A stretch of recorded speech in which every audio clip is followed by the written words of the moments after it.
So started.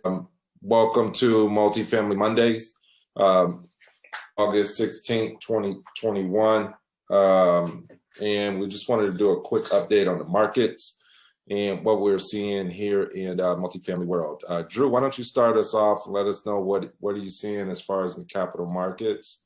Give us a update. Sure, just a brief update. And I was telling Tony, for some reason, having trouble getting my camera on today. I don't know what's going on, but here I'll do a screen share of the 10-year yield, what we're looking at this week. Down about 15 basis points from last week. Yields fell sharply on Friday from 1.29 to 1.22, as you can see on the that's today actually, but yields fell, and I think this is due to a consumer confidence report hit a low of in the last 10 years. So the last time consumer confidence was this low was 11, and that is a big reason why the 10 year is down to 1.24 right now.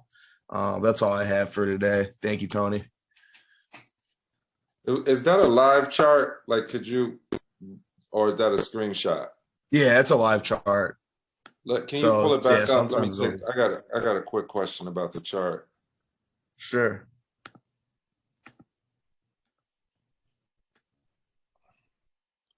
There's the last month.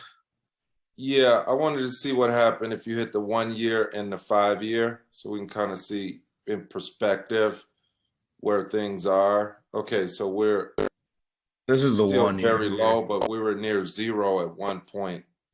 It looks like last year this time it was about the low was 0.64. All right, and then what about 5 year?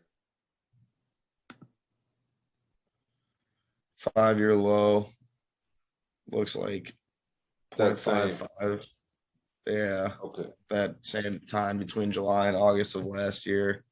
And obviously it looks like a little over 3% was the high in 2018, 3.24. All right. So it looks like okay. So we can kind of see where we are. All right. Yeah. So it's been all over the place, but in the grand scheme of things over the last 5 years, it's been pretty low. Oh yeah, definitely. And what if you hit all? What does that do? Back to 1983, just straight shot down. Gotcha. All right, thanks for sharing that. Just gives us a little bit more perspective. The low interest rates are definitely helping. There's always a correlation between interest rates and cap rates, and in between those two is where we get our yield spread. So if rates are lower, investors can pay a little bit more for the properties and still achieve the same or similar results, especially when everything else is predictable. They can get T12s and kind of have an indication on stability of the property over time. They can make more informed decisions. Thanks for sharing that, Drew. You can stop the screen. Absolutely. Cody, you got any information for us you want to share about force appreciation or what you're seeing out there in the marketplace? I know you've been pretty active. Yes, absolutely. Let's see here. So some great ways right now to force appreciation here in the Chicago markets with your assets. ADU pilot zone is one fantastic one. Investing in opportunity zones are another, and then advertising and equipment leasing. So advertising space on the side of a building or street facing or public commuter facing sides of things are a great way to add an additional few revenue streams. As far as equipment leasing, cell phone companies right now, 5G towers are becoming a lot more prevalent, and you need more towers per a smaller unit of space in order for that service to work properly. So what they've done is place towers on top of buildings. And where our assets come into play is we may be candidates to have the towers up on our roofs. Cell phone companies are paying great money for that. There's, of course, standards that need to be met, but it's a great way to add an additional revenue stream. The ADU pilot zones right now, as we know, Chicago has endorsed 5 pilot areas all around the city, as we can kind of see in this map here, right here and right here, to incentivize and promote affordable housing. It's a great way to take your non-conforming units, to take your coach houses, make them legal in the city's eyes, and also solve an affordable housing issue that they're trying to combat. Great way to add an additional revenue stream legally, of course. And the only thing to note is that, of course, our units are going to need to be brought up to current code standards. But in the grand scheme of things, it should be well worth it. Thirdly, opportunity zones, fantastic tax shelter, I would say, for our investments.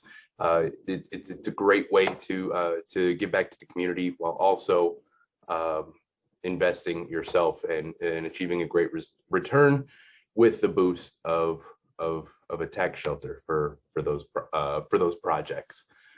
As far as right now, that's all that I've got, and I'm gonna pass the ball back to you, Tony. Awesome, Cody. Thanks for that presentation. So just to recap, opportunity zones is definitely a way to invest and think about the long term while impacting the community. One thing to keep in mind about opportunity zone investing is that you need to establish an opportunity zone fund. We can point you in the right direction for an attorney to deal with the paperwork, and it is a ton. It's my understanding, talking to some investors that have went through the process. And the second of all, you need to be prepared to invest in the property, pretty much dollar for dollar minus the land cost in order to do an opportunity zone investment. So just real quick, if you're buying a property for $1.2 million, let's just say $200,000 is the land value, we can substitute that out, pull that out. And now you have $1 million investment into the real estate. You need to invest $1 million in improving the property in order to qualify for the tax break of the opportunity zone.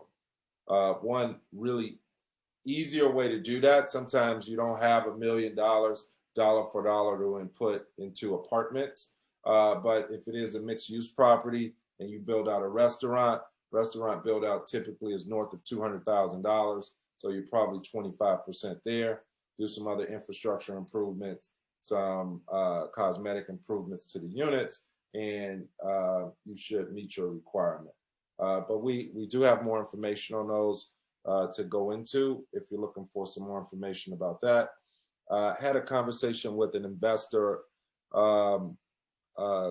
last week actually about the pilot zone.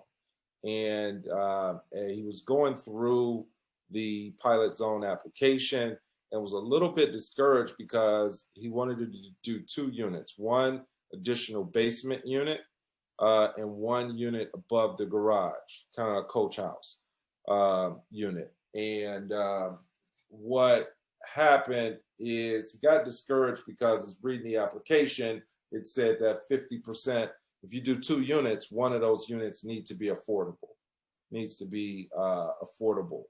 meeting certain standards as far as average median income. Well, when I had the conversation with the investor, basement units are already pretty much naturally occurring affordable housing. So if you're doing a basement unit, ask them, would it be the same square footage as the units upstairs? And will you charge the same rent for the garden unit that you're charging for the first, second, and third floor units? He's like, no, these are going to be a little bit smaller, and I can't get as much because I don't get as much natural light. And said, there you have it. that garden unit already qualifies or will qualify more than likely as your affordable unit, and you can go on and Taj Mahal like the Coach House if you want to, and rent it out for $1 million if you think you could get it. So we were able to have that conversation and move that deal along. But there are some other hurdles and hoops that you have to jump through in order to get through the pilot zone application, and we're more than happy to point you in the right direction on those. Kelly, do you have any updates for us as far as available inventory or what you're seeing out there in the marketplace? I know you're talking to a lot of investors. I do, Tony. Absolutely. We are talking to a lot of investors, both from within the Chicagoland area and from outside of the Chicagoland area. So I do have some updates on some investment opportunities with us here. First, I want to talk about 5228 South Blackstone. This is a rare opportunity to acquire a trophy wealth preservation asset. It's a mixed-use property in downtown Hyde Park. It's a 40-unit building and has a strong long-term retail tenants. One of the long-term retail tenants is actually Boston Market as a national tenant. So please reach out to us for more information on that asset. Next up, in the 100-unit count range, we have an opportunity to pick up a 114-unit Southside portfolio in Brainerd and the Chatham neighborhoods with a low per unit price of less than $60,000 per unit. These combined portfolios offer an opportunity to pick up a critical mass of assets within a few miles of each other, also with great cash flow from day one. So for more information on these and other investment opportunities with the Multifamily Investment Advisors, please reach out to us. You can reach us on our website. That's www.chicagomultifamilyinvestments.com. Also by email at investment@kwcommercial.com. And lastly, by phone. That's 312-863-6990. I am going to be copying these contact informations in the chat, so please feel free to reach out to us. Awesome. Yeah. Another thing about the website, we did recently post employment opportunities. Our team is growing over at Keller Williams Commercial, and we're looking at tenant rep. We're also looking at a senior analyst to the team and to do some other things. So make sure you check out that list. And if you know somebody that's looking to level up or to do a little bit of a change of pace, definitely reach out to us and let's have a confidential conversation.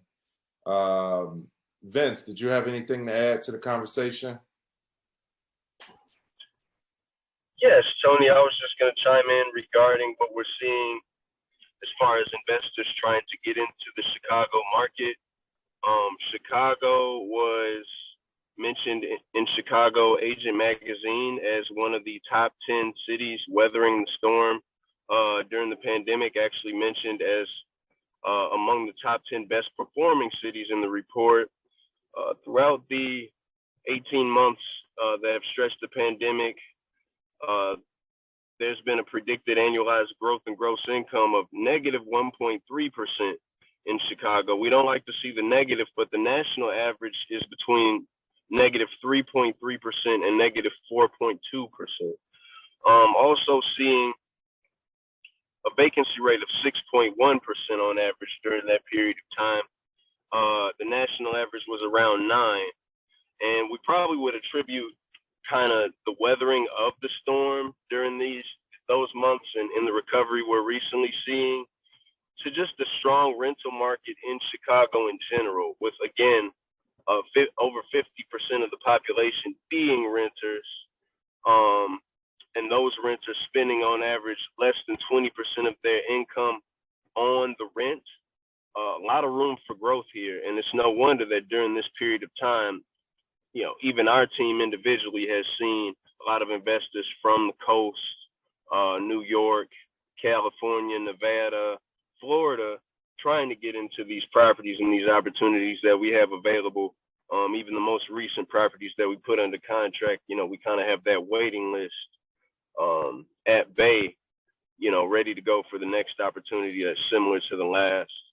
And that's about the most I have for the update. All right, thanks for sharing that, Vince. Really appreciate that information. Definitely a lot of investors trying to get into our marketplace. The Chicago market has always been kind of love-hate relationship. As far as you got a lot going on in the media, but on the back burner, there's a lot of business getting done.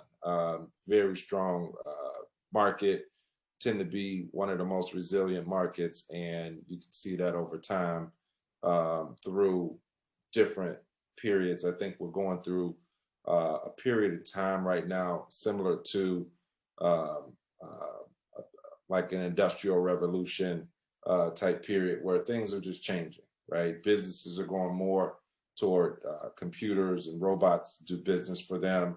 The way you do business, the way you